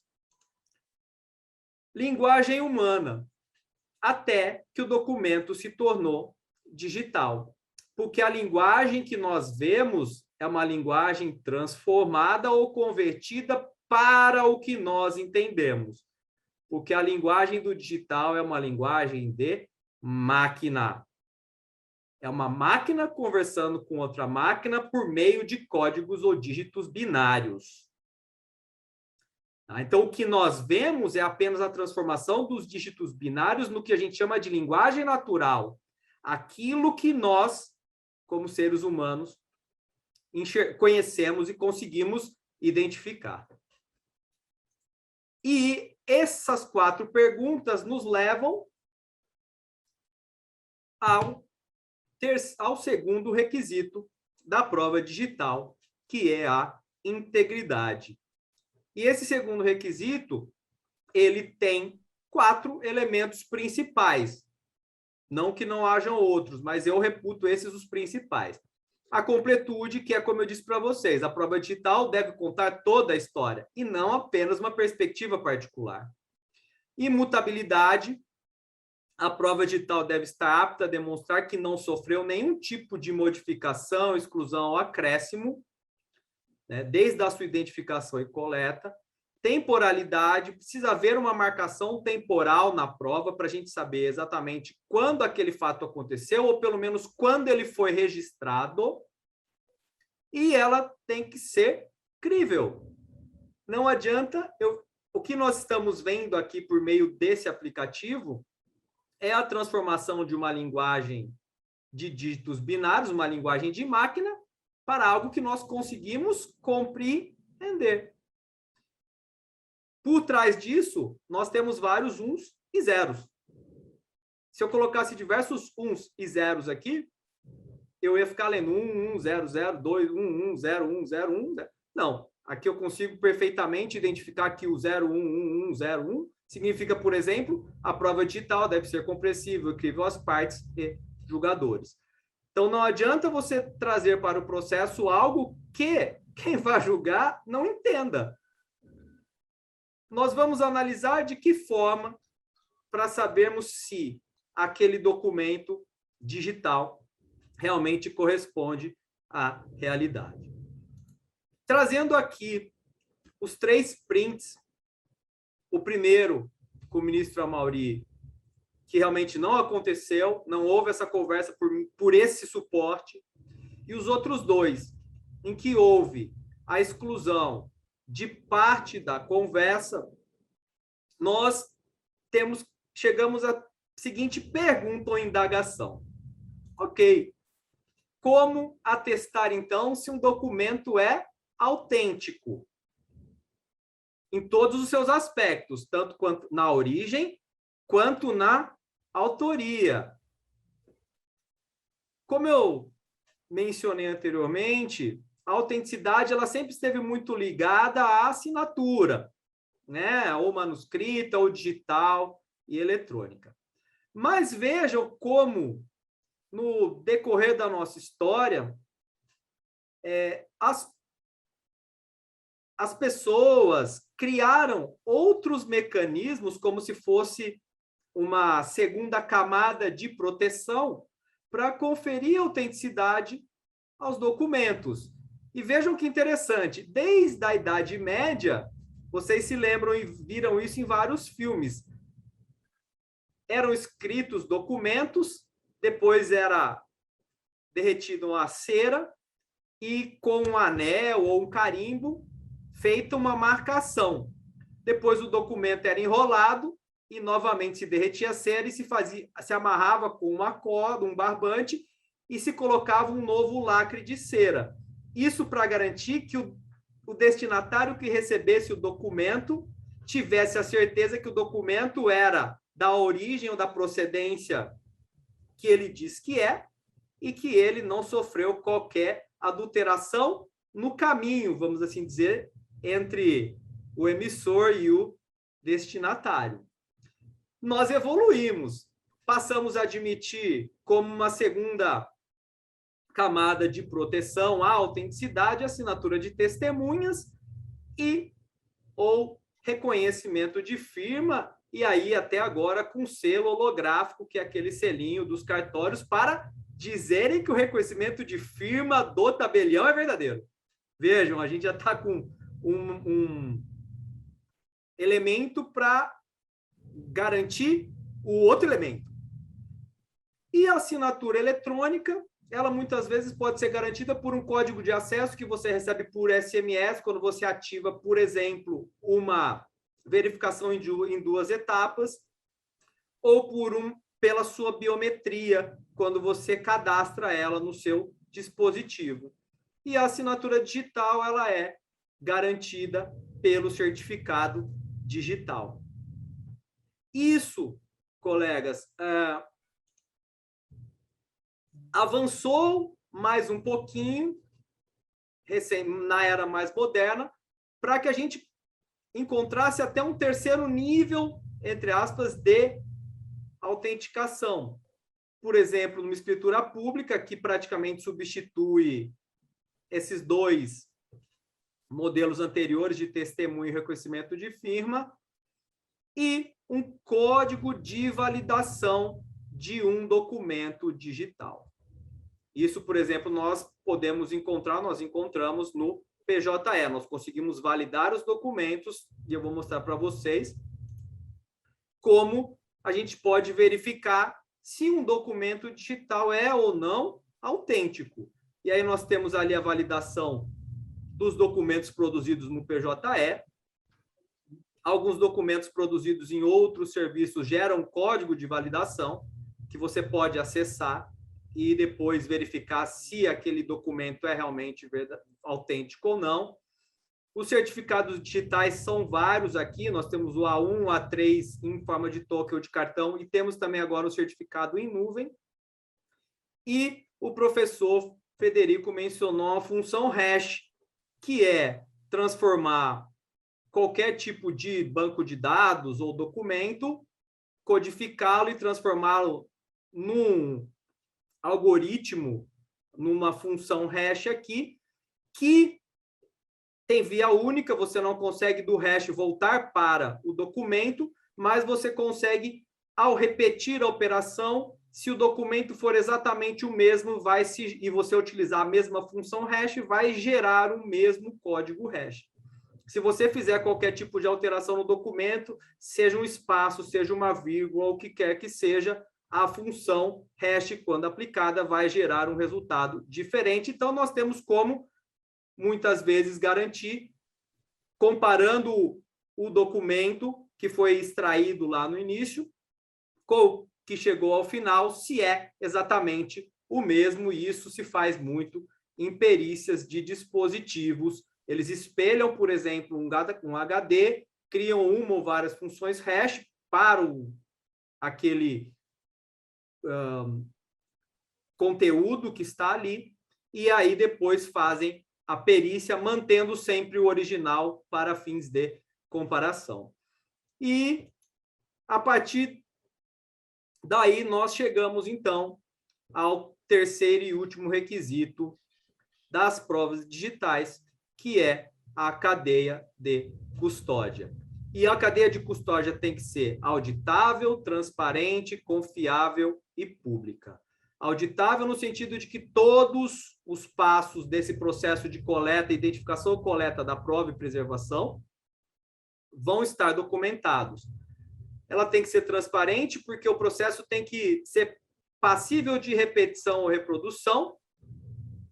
Obviamente que se chegando aos mesmos resultados, se utilizados os mesmos procedimentos, métodos e instrumentos, tem que ser demonstrado para o julgador que aquele procedimento, método ou instrumento utilizado é o melhor possível e gera o resultado mais confiável, e a prova, por sua própria natureza, ela é pública, salvo em relação àquelas informações que estão protegidas ali por sigilo, né, em razão da possível violação à privacidade ou intimidade dos interessados.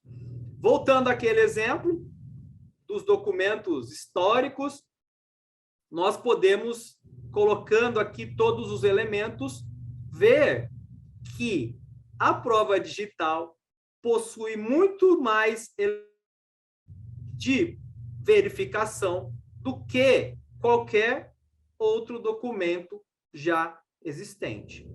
Muito embora, é bom ressaltar que ela também porque o meio digital é muito volátil, a mais fácil de ser adulterada. Como vocês viram nos 3 prints de WhatsApp que eu mostrei para vocês ao longo dessa exposição. Então, pessoal, já para chegar ao final aqui, eu resumi aqui os 3 requisitos da prova digital: autenticidade, integridade e cadeia de custódia, cada qual com seus elementos principais que precisam ser analisados, e analisados, inclusive, à luz das demais provas produzidas nos autos e também à luz de determinados contextos. O que significa isso? A falta de um desses elementos não necessariamente invalida a prova.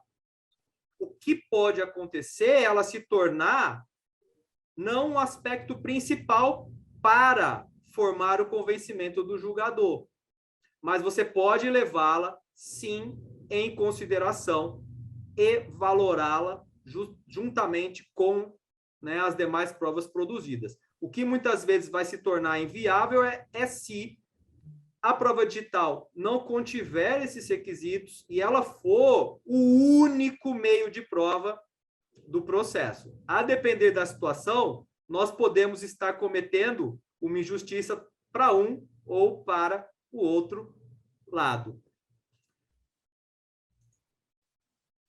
Aqui, pessoal, algumas normas técnicas que podem ser aplicadas à prova digital.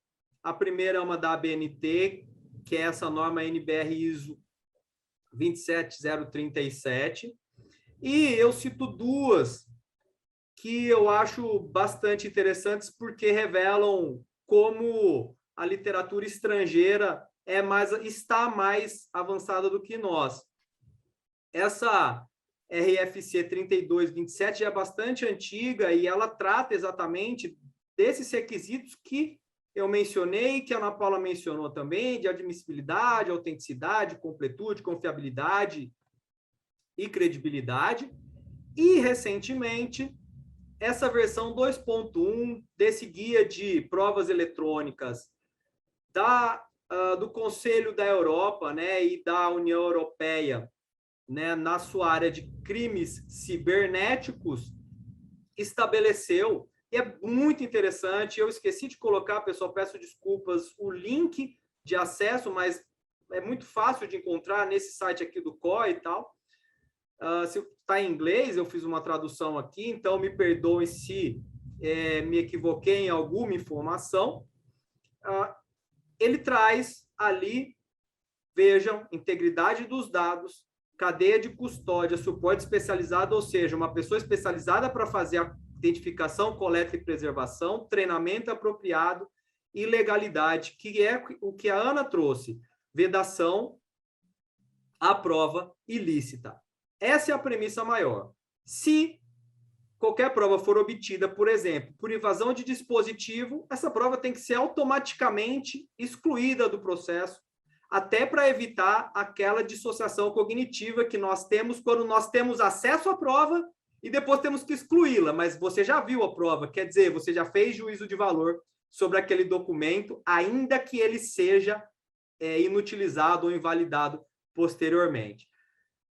Finalizo agradecendo muito o convite realizado pela Enamat, na pessoa da administradora e do meu amigo Platon, e dizendo que é um enorme prazer ter dividido esse painel com o meu amigo Flávio, minha amiga Ana Paula, e principalmente com o ministro Amaury, que é uma pessoa que eu admiro bastante, está chegando agora no TST, mas eu tenho certeza que veio para muito contribuir. Muito obrigado, pessoal.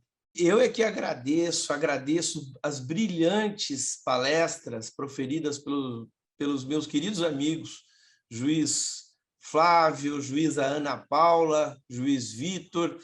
Tenho certeza, é uma pena que nós não tenhamos um debate, porque eu tenho certeza que os assistentes teriam muitas dúvidas, mas aí vai a sugestão à Enamat para que possamos fazer um curso sobre provas digitais, porque é um assunto atual e que geram ainda muitas incertezas nos juízes que atuam no dia a dia da nossa querida Justiça do Trabalho. Agradeço a todos, parabenizo pelo painel profundo e bem comentado, bem analisado, e passo a palavra ao cerimonial para o encerramento. Com a devida autorização, agradecemos em nome da organização a participação de Sua Excelência, senhor ministro Amaury Rodrigues Pinto Júnior, professor da Enamat. Neste momento, concluímos as atividades deste primeiro dia. Amanhã reiniciaremos às 8 horas, o segundo e último dia de nosso seminário, com a conferência da eminente professora doutora Maria do Rosário Palma Ramalho. Lembramos ainda da importância do registro de presença para fins de certificação. Boa tarde.